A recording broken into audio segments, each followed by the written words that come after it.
Hi, everyone. I'm Crystal Romero. I'm a retired Army Master Sergeant, and after leaving the military, I found my calling in advocacy. For me, it's about taking my own lived experiences, the struggles, the lessons, the healing, and turning them into something that helps other veterans feel seen and supported. I spent a lot of time building connections between veterans, employers, and organizations because I truly believe that community is where we thrive. Veterans bring resilience, adaptability, and heart. My goal is to make sure that those strengths don't get overlooked. At the end of the day, I just want to help create a space where no veteran feels alone and where we can all rise together. Today, we're exploring how networks and influence, broadly defined, drive real outcomes in hiring veterans and also in advocacy. A very quick housekeeping. We will try to save some time at the end for Q&A, but if we, in the essence of time, we may have to move on. So let's meet our panelists. First up, we have Lida Citroën, is an executive coach and personal branding expert who helps leaders, entrepreneurs, and veterans shape how they've perceived and positioned themselves for success. She's worked with thousands of people in more than 30 countries, helping them build authentic influence and open new doors. Lida is also a passionate supporter of the military community. She's helped countless veterans transition to civilian careers and works with employers who want to better attract and support military talent. She currently serves on the board of directors for Project Sanctuary and teaches in programs like the U.S. Air Force Academy's TAPS program, Student Veterans of America, and also Syracuse University's IVMF. And Lida, you're gonna have to tell us what that is because I'm not sure what that is.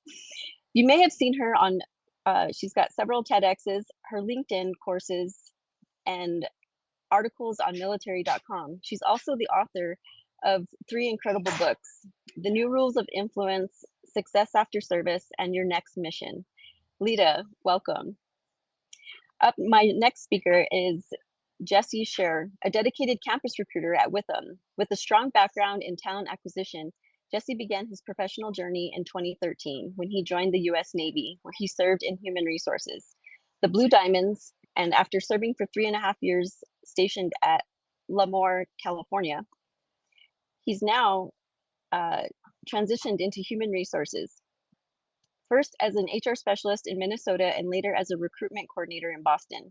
Over the past 7 years, he has managed campus recruiting programs and built impactful partnerships with veteran and diversity organizations.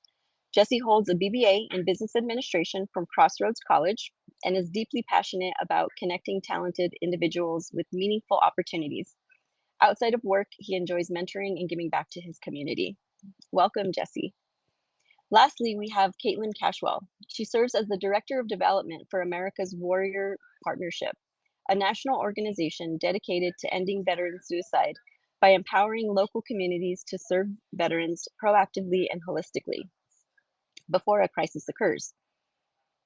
In her role, she designs and leads long-term giving strategies that strengthen AWP's mission impact and financial sustainability, guiding a team responsible for over $6 million annually.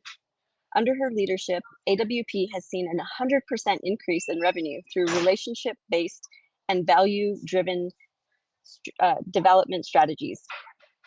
Kaitlin's approach goes beyond fundraising. She builds genuine partnerships that align purpose with impact. She believes that preventing veteran suicide takes all of us working together, and she's deeply committed to helping communities create the conditions where every veteran can thrive. So from one veteran to you, I thank all of you for your service in helping us, and welcome everybody. So let's start off this panel today with talking about what do we mean by influencer here. The word influencer can mean TikTok creators, or it can mean trusted advocates, authors, and employer partners. For today, let's use a broad definition. People or organizations with credibility and reach who can shape decisions and behaviors in veteran hiring and advocacy. So for my panelists, how do you define influencer in this space? And what's one example of positive impact that you've seen? Lida, I'm going to start with you from a Sure. thought leadership angle. Sure. Thank you, Crystal. And thank you to everyone who is watching. If you have worn our nation's cloth, thank you for that service. If you are a supporter and advocate of those who have served, then welcome to the conversation. We're really happy to have you. You know, influence means to affect or to sway conversation. So when we think of influencer in this term, we're thinking of people who are proactively helping advance the conversation and thought leadership around what it is to leave the military and enter the private sector.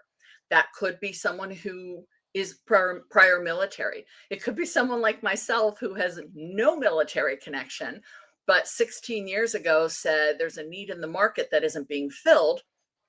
And I did something to try and solve for that.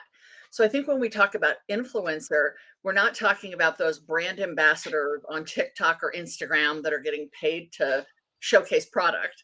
There's value for that too, but that's not where we are. We're talking about the people who are raising their hand to say there are individuals in this country, right, over millions of them, who bring talents and skills into the conversation that may not be recognized. And we want to make sure that that changes. People like you, Crystal, and Kaitlin and Jesse, we're all influencers in that conversation.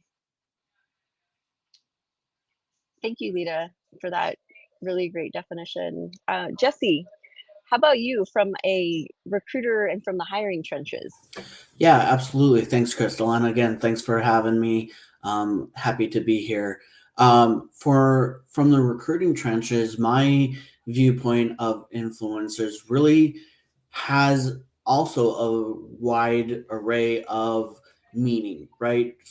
Everything from someone like Lida, who she herself said it, she's helping organizations find the value in employers, right? So as a recruiter, as someone who is trying to showcase the value of veterans to my hiring managers, I'm going to point to people like Lita to kind of showcase that. But also, what another one I love is our kind of employer partners, my recruiting partners, in the sense of there is one staffing agency that does absolutely phenomenal work in the veteran services, right? They're helping connect veterans to employers. And that agency is Fusion Cell. Shout out to Fusion Cell. But they are doing a fantastic job. And I can bring them on a call to influence my hiring managers to help me sell the point of why we should hire a veteran over someone else.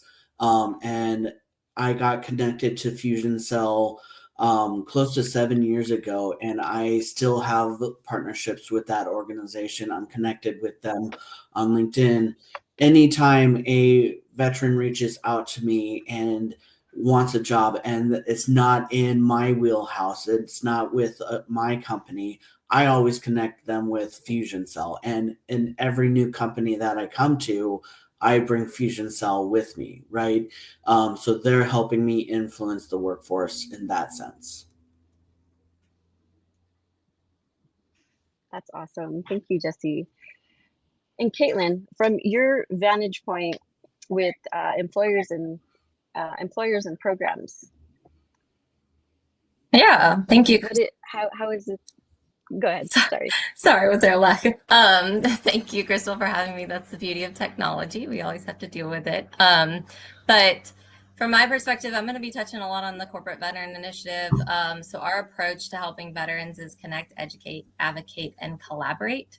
We do work with influencers on TikTok, which are amazing, and they have their own network. But I see influencers as the companies that we partner with to help reach veterans in the workplace. So through our Corporate Veteran Initiative, it's about getting them connected to local community resources and national ones to improve their quality of life and prevent suicide. And then also, the veterans that we serve, whether they're in the workplace or in their communities, leveraging them to tell the great work of America's Warrior Partnership.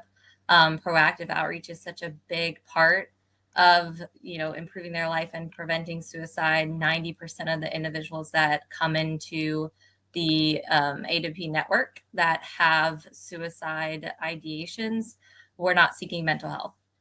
You know, it's other things that were struggles in their life. And, you know, we don't just work on crisis, but that's just a big piece of why we have to leverage influencers and networks and really focus on that collaborate step of our 4-step plan to reach individuals before they ever get to that place. You know, if we had worked with them to get them connected to a meaningful job or career, or understand their purpose beyond the work that they do, and getting them stable with their finances, you know, that's improving their life and hoping to never have them in that crisis situation. So that's my interpretation of influencers and how we leverage them. Thank you. Ultimately, what I'm hearing, it's about credibility, consistency, community benefit. You know, and employers look for receipts, right? Books, talks, partnerships, outcomes, it's not just about follower count here. And from your perspective, Kaitlin, we're also, you know, talking about dealing with the mind and helping with mental health. And at the end of the day, all of this is suicide prevention because it's helping find a place for veterans in this world. So thank you for that. So next, let's move on to talking about leveraging networks for real outcomes. Many veterans are not natural self-promoters, but we are very mission driven and we're coachable, right? I mean, or trainable. So let's get that concrete. And Jesse, I'm going to start with you, but what's one repeatable networking play that actually opens doors for veterans or for employers trying to reach veteran talent? Yeah, thanks, Crystal. You know, the number one thing that I've been thinking of this question for a while, and the number one thing that just kept coming to my mind is LinkedIn. You know, the ginormous reach that LinkedIn has is incredible, and the opportunity to connect on that play, right? And so having your organization have someone be that kind of champion for veterans to continuously promote the company on LinkedIn, to reach out, to have someone that people can reach out to, right? On LinkedIn and things of that nature. And the nice thing about LinkedIn is that you don't have to pay for it. You don't have to wait, you know, to go to a conference. You don't have to go out of state for it. It's right there at the reach of a button. And so,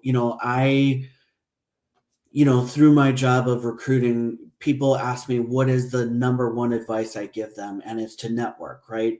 And people are connecting with me all the time on LinkedIn. I'm sure we all have a lot of LinkedIn requests, and I'm looking forward to many more LinkedIn requests after today. I'll put my LinkedIn in the chat, of course. But having that capability and the nice thing, and I love what you said, Crystal, about like repeatability, right? LinkedIn gives that opportunity for repeatability, right? Just having that constant resource available is a huge play for me. So if your company isn't on LinkedIn, or you don't have kind of that LinkedIn champion for your company, I highly recommend, we all have veterans in our lives, whether we actively realize it or not. They are in our lives. And I'm sure they're at your employment. So having some form of champion be on LinkedIn to kind of be that person is my number one piece of advice.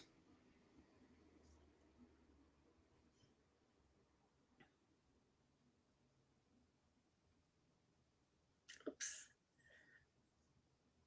I think, Crystal, do you want me to just go next? I think you were going to ask me to go next. Okay, let me just go next while I think we've got some technical gremlins working in the background.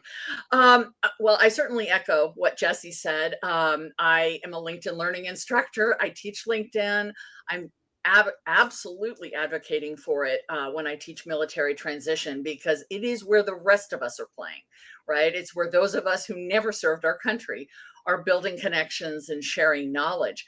But there's something else that I'm encouraging the veteran community and military spouse community to do more of, that I think as employers, you can also take note of, and that is informational interviews.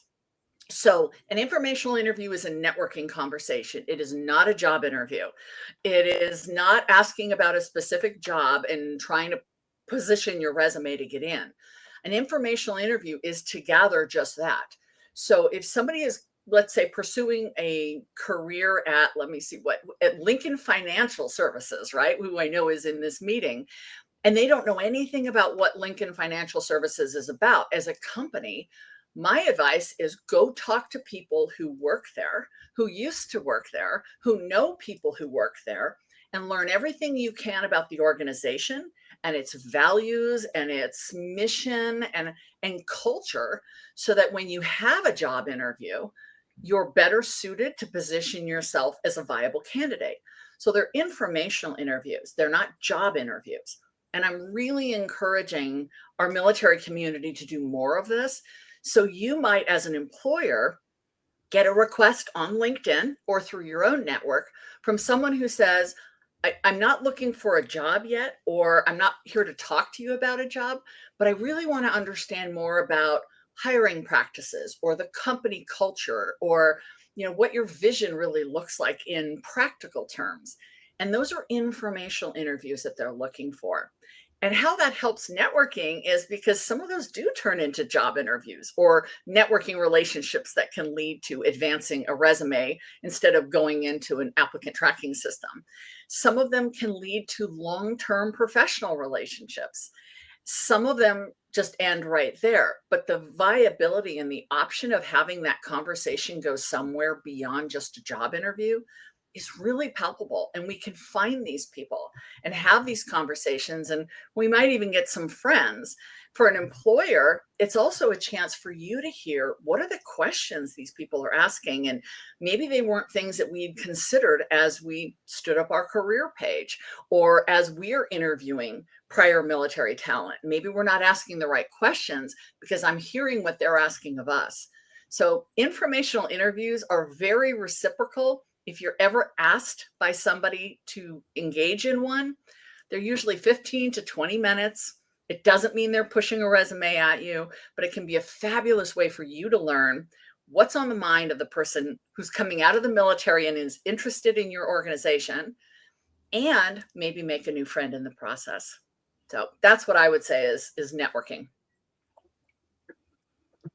So, Crystal, are you back?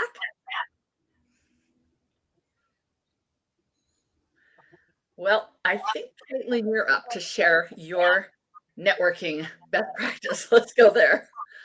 Sure. From the employer or the employee perspective, the veteran perspective, there's great programs out there like, HOH and doing some of those mentorship programs. There's things where you can align with a mentor like American Corporate Partners, thinking about aligning with an industry.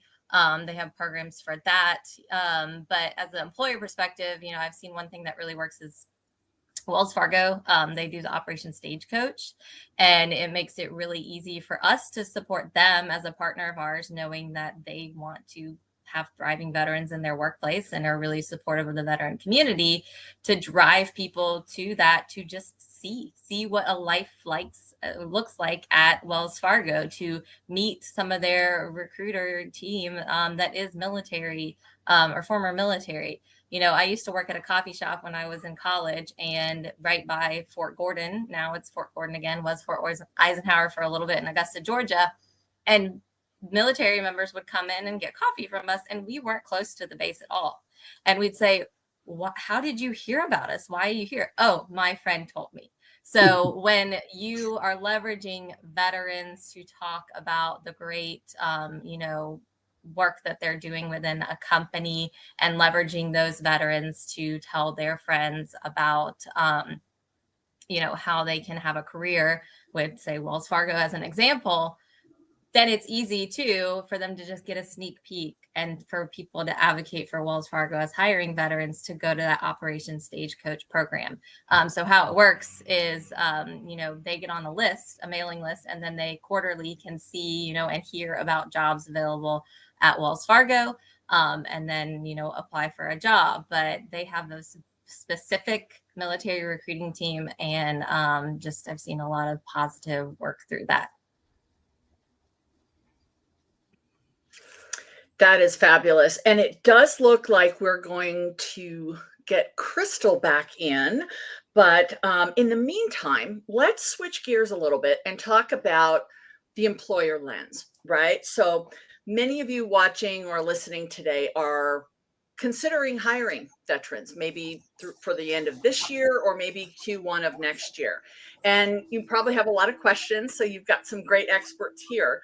But we'd like to share maybe some rationale. And if you're in a position where you're trying to make that business case, which sometimes happens, right? Let us shed some light on how to make that business case. And if it's okay, I'll just follow our outline here and I'll kick us off and talk about the things that I share with employers. And I've been part of this event for many years, so maybe you've heard me share these before, but I'll repeat them. I think the biggest thing is that we're seeing nationwide that savvy companies figured out a really important ingredient in this workforce. And that is that you are getting somebody with character traits that are sometimes very unmatched in the civilian sector. When you hire somebody with a military background, and I would put military spouses in that conversation, when you hire somebody with a military background, you are hiring someone who is ascribed to a set of values like loyalty and courage and honor and service that you might not find in the civilian sector. And hiring on character and training on skills is what really savvy companies figured out, right? We can teach you JavaScript, we can teach you project management, but I can't teach you to show up on time and go the extra mile and give 100% and really care about the people that you work alongside. So hiring on character and training on skills is a fabulous approach to hiring military, and it makes a very strong business case. The other thing about the military community, and I'll share this as a civilian, is how well networked our military friends are. They are so well networked. So if your veteran hire does not have a certain skill set and you need to hire for that, ask them who they know. There's somebody in their network, online or in person, that they know who probably has that skill set. And when we look at recruiting dollars, that's a real shortcut to profitability that should be encouraged. So understanding that a military resume may look very different from a traditional civilian resume, it does require perhaps a few seconds or a few minutes even of extra consideration. If that person has not adapted and translated their resume to be completely civilian, then it might require you to spend a few minutes more. And that's a good investment for your recruiters and interviewers. Consider this may be the first time that this 40-year-old veteran has ever done a resume, because it's not needed in the military. So that little bit of investment to understand those skills and understand what some of the terminology means is a really good investment, and one that I think all of us would certainly encourage you to take. Jesse, what are you seeing from the employer lens when it comes to some advice that you have for those employers that are looking to hire military talent? Yeah, absolutely. Thanks, Lida. And I think you hit it right on the nail on the head, right? Is that it's those soft skills that are so transferable. I remember specifically, so as Crystal mentioned earlier, I am a U.S. Navy veteran. Go Navy, we love them. But I remember there was this one day where we had this one senior person who was retiring, and he was getting out, and he was telling us younger sailors about how the civilian workforce wanted military people, because we, showed up on time and we knew how to work hard and we knew all those things.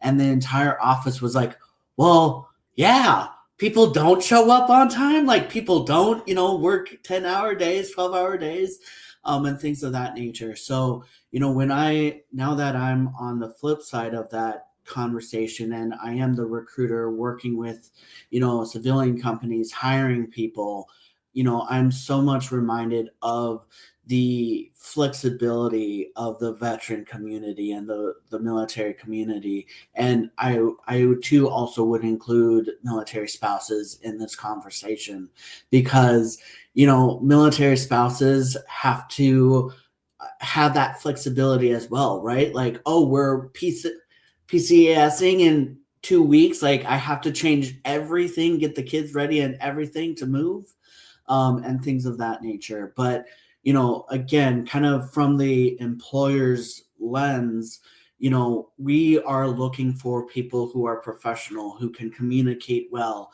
who will take the initiative, right? I'm always telling candidates, we're looking for people who take that initiative. And veterans always love to go the extra mile, because it's kind of hardwired in us of, we're not just doing one job, we're doing our main job and then 5 other side jobs that we just do because we do, right? And civilian employers, once they can kind of understand that transferability and understand that mindset, they love it. So that's kind of what I try to really showcase to my hiring managers, is those transferable soft skills that, yes, sometimes the MOS doesn't translate to the job description perfectly. I forget, I apologize. Someone said it earlier in one of the panels that I loved, because the MOS doesn't always translate word for word to the job description. But if you take the time to fully understand that MOS, you can kind of start reading between the lines of how it does actually align way better than you might think. So taking that extra second, taking that extra minute of understanding what that 40-year-old vet that Lida was saying wasn't able to translate very well, but if you take that second to understand that, it will translate very well. And that's what I would say. Hello, everybody. I'm back. Apparently, the networks are not the network got me today, so I apologize for that. But Lida, I'm gonna assume that you probably took lead and led the charge for a minute. So thank you so much for that. Sure. And we're just to bring you up to speed, we've been talking about the employer lens, and I and Jesse have shared some thoughts, and we're just getting to Kaitlin now. And that'll give you a chance to reorient. Kaitlin, what are you seeing? Yeah, I mean, I think most of the people that are here know the value of hiring veterans. One thing that we talked about, was the talent and, how much they've already been trained coming out of the military. But two, there's so many nonprofit and free resources to continue that training for veterans. And just thinking about, there's programs that have people tap into that, like I mentioned, through Hiring Our Heroes, but then also America's Warrior Partnership, so partnering with the Corporate Veteran Initiative, we take each individual to say, have you tapped into your GI Bill? Do you know about the free Salesforce training going on? There's 40,000 nonprofits, in the country wanting to help individual veterans. Not all of those are helping support training, but there is free resources for continuing education for veterans. And that's just another piece of just how the business case of how you save money as well, tapping into this great talent. So. Thank you, Kaitlin, and Lida. Thank you for coming in and being a rescue for a minute there. Okay, so I know you guys just went over the employer lens as to why to hire veterans first, correct? Okay. Yes. All right, so let's go ahead and I know I wasn't here, but I know what you guys were talking about, and I think the main bullet points that everybody can take from that is to hire for character and capacity, train the rest, and communicate the mission. Veterans rally to purpose. and stand-up mentorship and peer support to accelerate ramp up. I think that I'm pretty sure that's what you guys covered. Let's move on. Let's take a few minutes each to talk about stories that really stick here, because we know that examples teach best. So Lida, I know that there was a LinkedIn moment that you had where the community, the veteran community, came to your intent. So can you share that story with us? Can you take about 3 minutes? Sure. I'll try to make it short. And I was sharing with Crystal just how, blessed and grateful I have been, because I'm not from this community. I had no one in my family, no friend, no neighbor who had ever served. I didn't know anything about the military, except what I'd seen in television and movies when I first started volunteering and helping. And then that grew because I was teaching personal branding and nobody was talking to the military about how to stand out and articulate who you are and build your brand. So it just sort of took off, but I didn't know what I didn't know. And as momentum grew and followership grew and my platform grew, I wrote my first book. And Your Next Mission came out about 2014, 2015. That's when I started working with LinkedIn to really stand up the commitment to veterans. But I was trying to get the book out to as many people as I could because I had a capacity issue. I had a brand new business that was getting its legs. And so the book was really a chance to give the information to people. The problem was I couldn't find anyone to sponsor it. So all you companies who I probably approached and begged to sponsor this book, that's okay, because we made it work. But I wanted to give the book. I didn't want to have to sell the book. My philosophy is if you've served our nation, I should be able to give you everything. But I had to sell it. I produced the book. I made the book. And I was talking about it on LinkedIn one day, and people were commenting how valuable it was. And one person actually came at me. And I've only had this happen a couple times. So if you want to talk about reputation issues, that was a scary one. This person came at me online and said, if you're really that passionate about helping veterans, why should they spend $20 on this book? Like, why don't you just give it to them? And I have mechanisms. If somebody can't afford that book, I will send it to you. But I couldn't do it in mass. And I was so heartsick from that message that I did what I advise everyone to do in that situation. And I stepped back from the computer. I probably took a walk. I may have talked to a friend and I said, this really upsets me. They're questioning my character. But I went back to the computer after about an hour and I sat down, and what I saw was remarkable.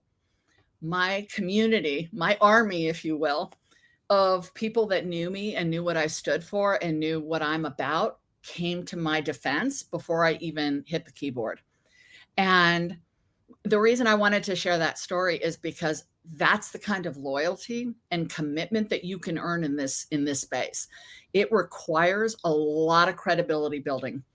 You have to tell people what you stand for. You have to put your action to your values. That's the only way to get credibility. But I didn't have to say a thing. The people who knew me and knew my character defended me. And this person very quickly went away, very quickly. And it was remarkable. And it taught me what it means to really work with the men and women who have raised their hand in this country to serve. And so I encourage you as companies to know that you will have more loyalty and service from the men and women who have already done that in uniform. And hopefully you never run into a challenge like I did. But it is a remarkable demonstration of what you'll get back. That's a really incredible story. When you first told me that story, I was like, people need to hear that, because duty, loyalty, and we are very strong in our values as veterans. We do take that very personally. So we've got about 3 minutes left. So Kaitlin, do you have any stories where an employer partnership that moved the needle? Yeah, of course. I'll try to keep it short. So through our corporate veteran initiative, we had an employer that was our partner, one of our founding partners, UBS. And they identified an individual that was just struggling at work. They kind of said, take a knee and reach out to America's Warrior Partnership. The individual did. It turned out that they had issues with their mental health treatment. It was changes to community care causing, struggles in being able to get his appointments. unfortunately for him, he was dealing with this struggle, but fortunately for him, he did come to America's Warrior Partnership, and through a holistic approach of not just saying this is a mental health issue, we were able to do a full intake of the individual and discover that there was actually water on his brain, and it was a physical health issue that was causing the mental health. Got them connected to Marcus Institute for Brain Health, a few other treatment programs. And this was an executive at UBS. So it wasn't something that was like a position that you just wanted to willingly like just replace, and got them in treatment programs, and got them back to work. And, you know, the commitment that that individual has to their team that helped them out through this networking, and influence that they had on the individual, and you know, getting them back to work, having their at-home life, you know, just much smoother is just, you know, something that you feel like you can't even put a dollar amount on, as a individual, you know, and somebody that cares about their employees, but also, you know, thinking you didn't have to replace an executive. They just needed the right treatment plan. So that's short and sweet for me. Thank you, Kaitlin. And Jesse, how about you? Has there been a case where the right guidance has changed a veteran's trajectory? Yeah, so my story that keeps popping into my head is a Army veteran who I hired for a internship program, and he was going to school to become a lawyer. And long story short, you know, I right away knew his value because of the veteran aspect, but he was able to come and work in the internship and prove to the employer of his value, for all the reasons that we've been saying today. He was a hard worker and things of that nature. And, you know, because of his work ethic and because of what he was able to showcase to the hiring managers, they brought him on full time after he graduated with his JD, and he is still with that company today. I'm no longer with, it's funny because I'm no longer with that company, but he's still with that company, and is still loving it and still having a great time. So, you know, when it works, it works. And yeah, that's what I would say to that. Thank you, Jesse. And it looks like we're at time, everyone. So again, I apologize for my technical issues today, but Lida, thank you for being my rescue. I do appreciate everybody's patience while I was navigating that. Thank you so much, Kaitlin. It was really great to hear your perspective, and thank you for the work that you're doing. I really love the fact that you guys are focused on veteran mental health while also them trying to navigate the corporate world and find their place outside of service. So that's very special. Jesse, from the recruiting trenches, we really appreciate what you bring to the table for veterans. And finally, Lida, you're just knowing you has been a joy. If you all would please drop your LinkedIn profiles in the chat. So if folks want to reach out to you, we did not have time for questions today. But if anyone has questions, please feel free to reach out to any of us, and we will get back to you in a timely manner. Thank you again for joining us today, and it was a pleasure.